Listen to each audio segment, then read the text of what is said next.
Hello, everyone, and welcome to SalSpeak. I am Sal Maiorana. This is Jeff DiVeronica. If you were looking for that really cool intro that we usually do, we have to redo that because A, Rex Ryan's gone. Out. Tyrod Taylor's probably gone, although he's still on the back here. Robert Woods is going to be gone. Stephon Gilmore is in that video. He's probably already gone. And it's no longer Ralph Wilson Stadium, so we're going to have to redo the intro, Devo. So you're like the last man standing. We're just going cold turkey today, so we're gonna jump right into the show. Obviously, we're not talking about the Bills at the top. We're going to talk about Syracuse basketball. Sadly, we can't show you the video of John Gillon's buzzer beater. I'm sure you've seen it. The whole world has seen it, but we apparently aren't allowed to use the video. So we're going to go cold on that too and just recreate what happened. It was one of the great moments. Seriously, it was one of the great moments in SU history. I mean, given the opponent, 30,000 people in the dome. You want to count? They must win. You want to count Dick Vitale being in the building? It was one of the greatest moments that we've seen in SU hoops history. It's up there with the Pearl Washington shot, maybe not quite to that extent. Well, I actually wrote a blog this morning about that. I actually think it won't be as famous as Pearl Washington shot for many reasons. One, well, was it's a Pearl Washington shot. And it's John Gillon. Pearl Washington and you know the fact that he passed away will make it even more famous. Right. But I actually thought this shot was tougher. Oh, well, I mean, it was three guys around him. There was no one around Pearl. It was an amazing play, no doubt about it. They also didn't know what was going to happen. Pearl, it was a free throw. There were 4 seconds left.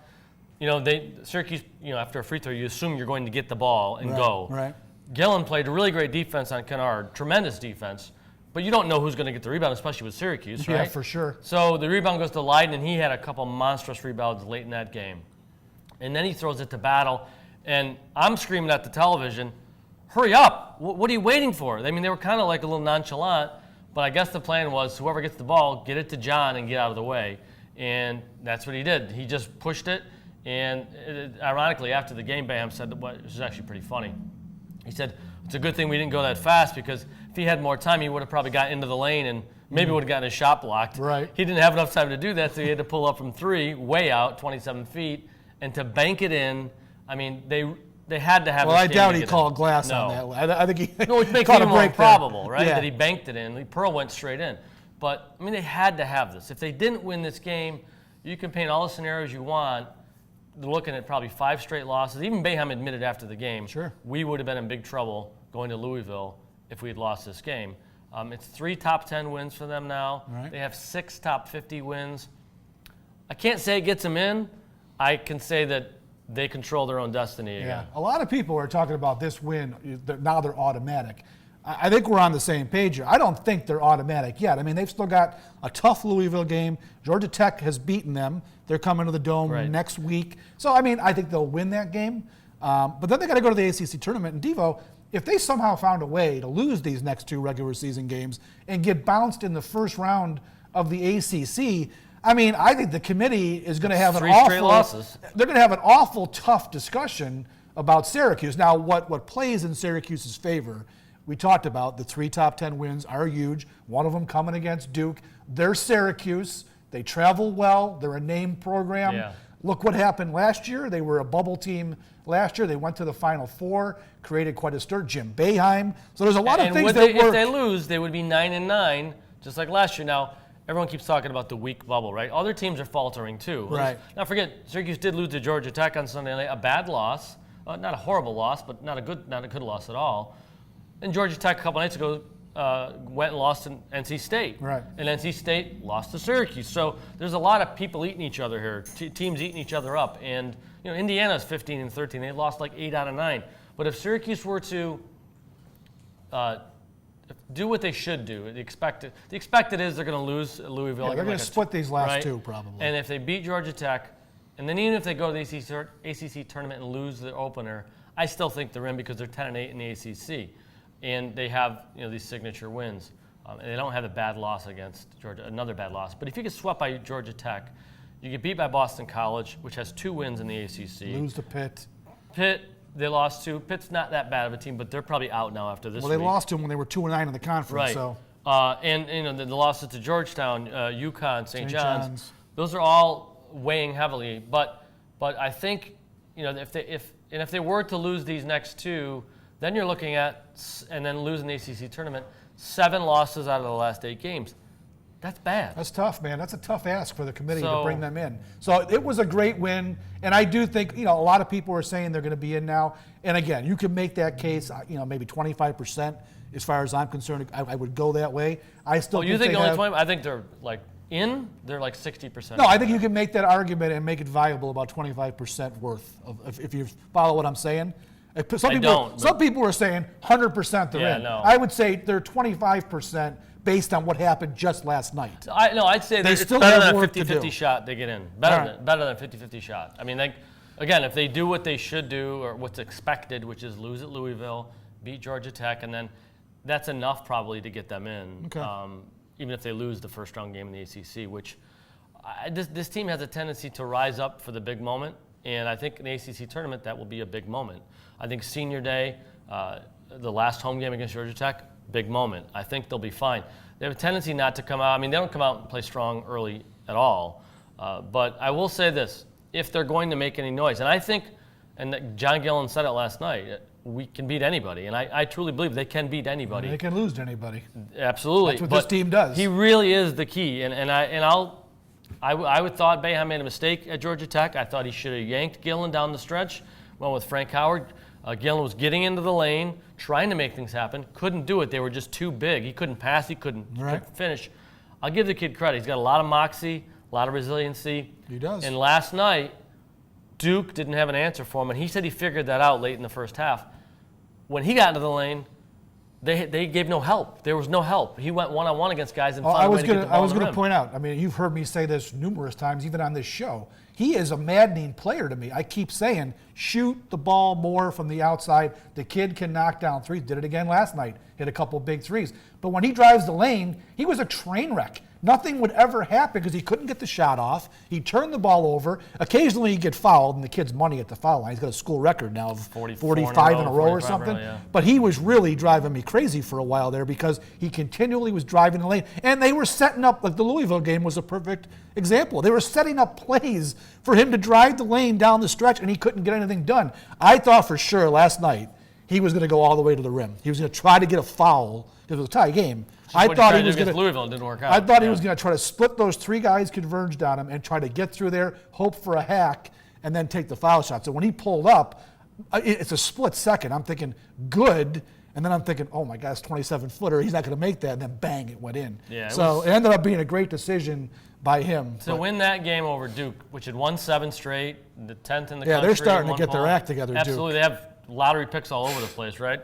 I think to do that, and they really locked up Andrew White. When you take only 4 shots from the field. Let's talk about that right now because Andrew White, you had just written a column or a blog a few weeks ago about how good he's been shooting the ball. Oh. He might be on pace to set an SU record. I think you jinxed him, like I jinx the Bills all the time, Devo. Ever since you wrote that, he's gone into a shooting slump. Yeah. He has not been a reliable guy. I think the book now is to face guard him and don't have your defender ever leave him. Ever. He's more of a catch and shoot guy, right? He's not really a dribble guy. Absolutely. That's the You book. make him dribble what he struggles. Right, and he even last night at times looked like he'd kind of like just said, okay, I'll be a decoy. I'll just get my defender out of the way and we'll go 4-on-4. In addition to Gillon, I think the real key and the difference maker last night and a couple other big wins against ranked foes was Tyus Battle. Well, you could point to Tyus Battle and Thompson last night too. Thompson, offensively. I neglect Thompson to a degree. Yeah. His defense is terrible. But here's the thing about Battle. It makes him different than anyone else really on the floor because at times Gillon, we've said, can't get his shot. Battle can get his shot whenever he wants, almost against almost anybody.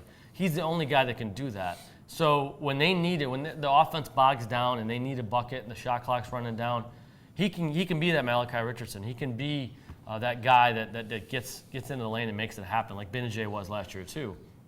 There aren't many guys like that. Syracuse has no one else like that. No. So I think he's got to be playing well. Gillon's got to be playing. There's a lot of things that have to happen well for them to win.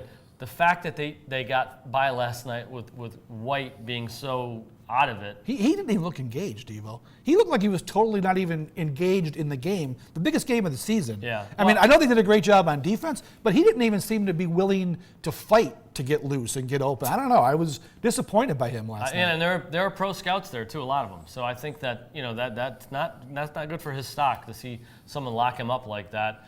Thompson has given him more. That's great to see. A lot more actually. And Leiden, for all the talk about how tired he is, I really don't buy that. I just think they just don't know how to get him loose and get him free. And part of the problem is Leiden he needs to be in the lane and in the paint for this team when he's obviously a great perimeter shooter. So there might be times I think throughout the rest of the season where they're going to need to find ways to get him an open look on the outside, which he can do against a bigger guy going on the perimeter because he'll have some quickness advantage against a bigger guy on the perimeter because they're going to need his outside shooting, especially if the book is now out on White that you never leave him. You just assign a guy to White and you never leave him, no help, no nothing. The other guy I want to talk, well, there's two guys I want to talk about. First, we mentioned Torian Thompson, who I thought made some key shots in this game, asserted himself. Showing more aggression on the boards, yeah. Asserted himself more on offense for sure. Now, Boeheim sat him down for a good chunk of the game because Duke was killing him on the inside. He's just not a good defensive player right now. And their biggest weakness, I think we can agree on this, that back line of that defense is not good. They're not rebounders. They really struggle with bigger teams on the inside. Like I think I wrote this a long time ago. When Roberson's not on the floor, Leiden's really the only guy that goes for rebounds. Now Thompson's starting to show a little bit more hunger for that. But to a degree, when they're getting killed on the boards, and they were, think about how many offensive rebounds they gave up. I think it was like 16-4 offensive rebound advantage last night for Duke. I think there were 5 in the first. There were 5 offensive rebounds in the first 2 minutes. But when that happens, if Roberson's not out there, they're going to give up a lot of offensive rebounds. And even at times when he's not playing well, they're giving up rebounds. So, the NCAA tournament is all about matchups. And if they get the right matchups, they can go far. If they get the wrong matchups, they're out quick. They could go out in the first. Well, that's what happened last year. They got the right matchups last year. For the first 4 games, basically, you could say those were all pretty good matchups, except for Virginia. Virginia was just a really good tournament win for them. They imploded, too. Well, that's true. So that wasn't a great matchup for Syracuse. But the first 3 games last year, I think we could all agree, it kind of fell SU's way. It's going to have to fall their way, as we said, down the stretch here. What did you think of the play of Leiden overall? Got some big rebounds, but he's another guy, Devo. I don't think he had a basket. Did he have a basket in the first half? 1, I think. He's just, I don't know what's going on. He's not looking for his shot. When's the last time he chucked up a 3? It seems like it's been forever. I think he made one last night. Did he? Yeah, but it's got to be, again, they have to find ways to get him the ball in spots where he can do damage, and that's part of the learning process of him. Again, think about last year. He was not a primary option, so they were worried about Cooney and Benajay and Richardson, and he got shots. Now they're trying to take away White and Leiden and let the other guys beat him. Well, the good thing is Gillon and Battle have shown enough guts to do that and ability to do that. I think the shots for Tyler Leiden, unless they somehow find a way to get him on the perimeter more. That's why there have been times when I said, boy, Thompson, Roberson in the game at the same time will allow Leiden to kind of slide out the perimeter a little bit and get some shots. But Boeheim's not going to do that. It's either going to be Roberson or Thompson in there, and he's going to put Leiden into the center position when Roberson's in there. So I think the only way Leiden's going to get shots is if he gets to the perimeter somehow a little bit more. They're going to put, if he's got again, they're good at when he gets a matchup on him, a smaller guy, they'll go to him. But I think he's trying to be assertive. I just think the scheme isn't good for them right now. What do you think of, we've grown up with the Big East, you and I, me a little older than you. Those games were great, and we're never going to forget those Georgetown games and those UConn games. They've only been playing Duke regularly since 2014. Right. But Devo, 3-3 now against them. They've played 6 games, and I would make the argument that 4 of those games have been epic. I mean, they've been absolutely. like epic games, right? Yep, absolutely. The one they Fair, won, the Charge. 91-89 at the Dome the one year, was an unbelievable game. The game went to down, Duke, the Boeheim throw the jacket, right? That was SU CJ Duke. Fair, the Charge, yeah. This is what I worry about when Jim Boeheim goes away, though. This is the kind of stuff I worry about. Boeheim against Coach K. Mike Hopkins against Coach K doesn't have the same ring, man. Absolutely. That's why, man, I hope Boeheim reneges on his deal and comes back, because he really means so much. Sports Illustrated wrote about this. I know, and he got pissed. Well, he doesn't. The writer used to work for the Post-Standard, Pete Thamel is his name. Yeah. And Boeheim not really liked him, and Boeheim's always been defensive. He doesn't like talking about that. And I think he doesn't like talking about it because I think he is having second thoughts. I think his wife called it like a silent misery last year when he was That suspended. whole thing seemed so contrived to me. It just did. Well, and I think even the thing It he really said to Bud seemed Poliquin, contrived. the Post-Standard, because Bud called him after the SI thing ran, and he said, that he'll go out when he's ready. Yeah. And I think there was a little slight, subtle There should notion not have been a timetable put on Boeheim. I'm sorry. I think that was a PR move based on the NCAA Right. fallout. So I think that can be changed. I think there's a new athletic director now, John Wildhack. He can change that. Boeheim will want to change that. I really don't think he's going anywhere now. I don't think so either. I think he lives for this. Sorry, And Mike. I mean, I'm just not ready for the Mike Hopkins era. We saw it a little bit when Boeheim was suspended, and you can't pin that on Hopkins. It's a whole different. It wasn't his team, obviously, but I just think this program. Say what you want about Boeheim, and he's a curmudgeonly pain in the ass sometimes, but he is Syracuse basketball. And like I said, this Duke-SU rivalry, I don't think it's going to continue. The momentum would kind of fade away a little bit if Boeheim and Coach K aren't going head-to-head. in a lot of Those matchups. dudes have won 2,000 games combined, number 1, 2 all time. I'm giving Boeheim his wins back. This is the 2 all-time winningest coaches in college basketball. Yeah, it definitely. The program will lose a little cachet someday when he does walk away, and it will be sometime soon. But I don't think it's going to be after next year. It was interesting to hear Krzyzewski last night say that he didn't think this was by a the way. rivalry. I just go Coach K. I don't even bother trying. I can even spell it. Nice. There's a little thing. Crazy Zuski. Somebody told me that. Okay. Patrick Flanagan actually told me that. So he said it wasn't a rivalry with Syracuse. I did see that comment. I think, but he couched it by saying everybody is Duke's and he's rival. right. And he's right. Everybody wants to beat Duke because they're the So, Yankees. I get that. They're the I get Yankees that. of college basketball. Just a quick aside. Did you see what happened with Pitino last Yeah, I night? did. I saw the highlight there. That was unusual. That guy must have really said something vile. Now, what the ESPN sideline reporter who said she heard it, what he said, the fan, an adult, and Pitino made a point of saying it was an adult, not a student, that Right. said this. Like, I think, does that really matter? Well, I think it does matter. I think students say a lot of stupid So things. An adult shouldn't be the going fan after said, Pitino. Hey, Pitino, you suck.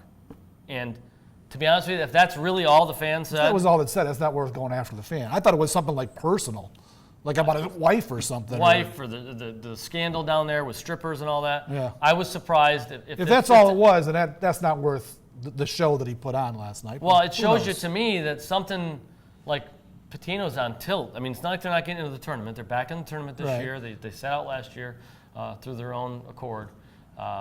I just wonder if there's something behind the scenes putting more pressure on this guy for him to snap like that. Yeah, it was surprising because those guys usually keep their cool. Thicker But skin I than the guy saw. coaching New York and Boston. I was and he's watching freaking out about that. ESPN this morning, and Jeff Goodman was on, and he was saying, the thing with Pitino, Boeheim, Coach K to a certain degree, these guys are at the point of their career though where they don't care. They could pop off like that, and it's not going to become a national, crap storm basically because they're old guys. We're used to this, and we actually appreciate this about them. So he was kind of defending Pitino, like, what does Pitino care how it looked? There's definitely a lack of political correctness, which is kind of refreshing from Yeah. these guys. And even Boeheim the other night when he was defending John Gillon and keeping him in there, he did the old, hey, this is my team to coach. When you get a team to coach, you can do what you want to do, but we've won all of our big games when John Gillon's been in there. Well, they've lost a few with John Gillon in there, too. Well, they've lost a few when he was played. He made a good point last night. He said, when John Gillon has played really good, we've won. He's right. When Gillon plays poorly, they generally lose. The ball's in his hands all the time. He's got to play well for Syracuse to win these games. And he did last night, but if you go back the previous 3 or 4 games, Gillon was a problem. No, he was a problem for this team. I think he's still learning when he can do damage, and last night he found the Hey, seam. you better find out quick, man. The season's running out, and his career's almost over. I'm saying, I think in certain matchups, he needs to be smart as to what he can do. I think he forced too much against Georgia Tech. I think he had 7 points and 6 turnovers against Georgia Tech. The fact that he played last night 40 minutes against Duke and had 0 turnovers. That was impressive. It's unbelievable, really. And last night was a game, Devo, where I'm watching that game, and I'm like, he's driving constantly, but this time he was finishing. I'm telling you, Duke he was finishing last night. Duke didn't help, and Duke didn't have big enough guys to stop him from getting that shot off. Remember that 7-footer against Georgia Tech swallowed him up a few times. Yeah. Duke wasn't doing that. I don't know if they were. And again, Syracuse was smart at times where Duke had foul trouble, and Gillon went right at Grayson Allen because he knew he had 4 fouls. So there was again, they're well coached. The guys won 1,002 games for a reason. Yeah.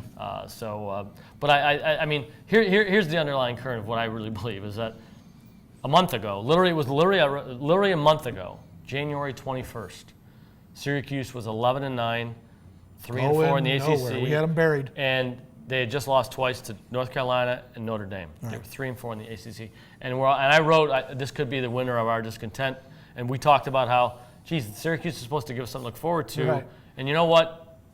Even if they somehow do blow this thing, they've given us quite a bit of memories in 1 month. I'll say that. John Gillon is now a legend in Syracuse. They have been, I mean, we're biased because we're right here, but they've been one of the most interesting teams in college basketball for the last month for sure. They're a good draw on TV because they are Syracuse. And they fall behind by 12 points every night. They come back and win half of those games. They've been a very compelling team to watch. So I hope they get to the tournament. I really, like last year, I have no faith that they're going to move very far through the tournament. They made me look bad last year. Maybe it'll happen again. The NCAA tournament, as we know, a different deal because those teams don't know Syracuse, don't see Syracuse as opposed to the conference team. So they usually have a better chance to win sometimes in the tournament. But I don't see them. Joel already has them in. I don't see them going very far. But again, I hope they surprise me. Last night, though, it was an instant classic. I'm sure you're going to see highlights for a long time.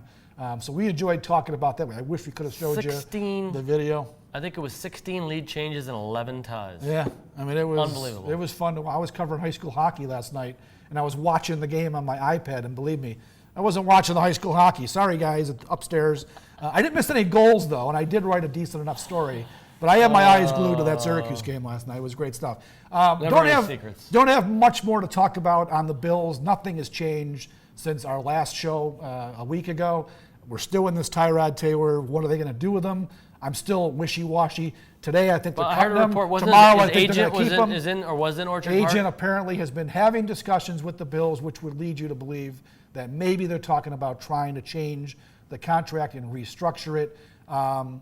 Again, Devo, I can't wait till March 11th gets here and we finally have the decision because this team right now is completely hamstrung on how to move forward until this decision is made and they know if it's going to be Tyrod or not. They really can't. We can't even speculate on what they're going to do in free agency and even the draft. If you cut Taylor, you open up $13 million in cap space. That changes how you approach free agency. It also changes what you might do as far as looking for a quarterback. If you keep Tyrod, well, then a lot of things are going to be different. You've got much less cap room to work with, and now you know he's your guy. Maybe you aren't going to worry about drafting a quarterback. You're going to go right to wide receiver or safety or any number of positions that they need help at. That is a very good point, though. We need to get to March 11th. Agree. They have other needs. They do. They've got tons of needs. They have a decent – I don't think anyone would say that he's not a decent quarterback.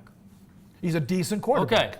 That's what he is. Is that good enough? Not for me, but it's good enough for me. I'm looking for someone better. But again, I will not. A month ago, I would have been mortified that they were going to even think about bringing him back. I wanted to move on. I'm no longer in that position because I see the landscape is just not good. I brought up the Cutler thing last week. Got a lot of comments on that story. And what was surprising, Devo, is I actually had more. I would say it was 60-40 supporting the idea. I thought I was going to get 90-10 totally against Cutler. If the O coordinator, he's worked with Cutler before and done well with Cutler before. Right. That actually is encouraging. Normally, I wouldn't have said I wanted Cutler, but the fact that he'd be working with a guy that actually has gotten something out of him, right? Then I think that's probably and I a positive also move. think that when you look at the free agency list, Cutler, if he becomes he's going to become available, if you can get him at the right price, he's by far. Taking Romo out of the mix, as I doubt he'll come here, he's by far the most accomplished quarterback that would be available. I think he would be a good option if Taylor's gone to be the bridge to whoever the future guy is going to be. But again, March 11th, I can't wait to get to that day so we can stop speculating about what's going to happen with this team. And once we get there, we're going to have a much clearer idea of how the Bills are going to attack the offseason. I'm going to Indy next week for the scouting combine, so there'll be no show, by the way. You're off the hook for next Thursday. And I think we'll get a sort of a picture from Sean McDermott, I hope at least, of what they've been doing in the month and a half he's been on the job and what they're thinking about. They won't tell us a whole lot, but I hope to get something out of the guy. Whaley is still probably a non-factor. They're probably not going to have him speak at the combine. Jeez, Probably a good thing for him.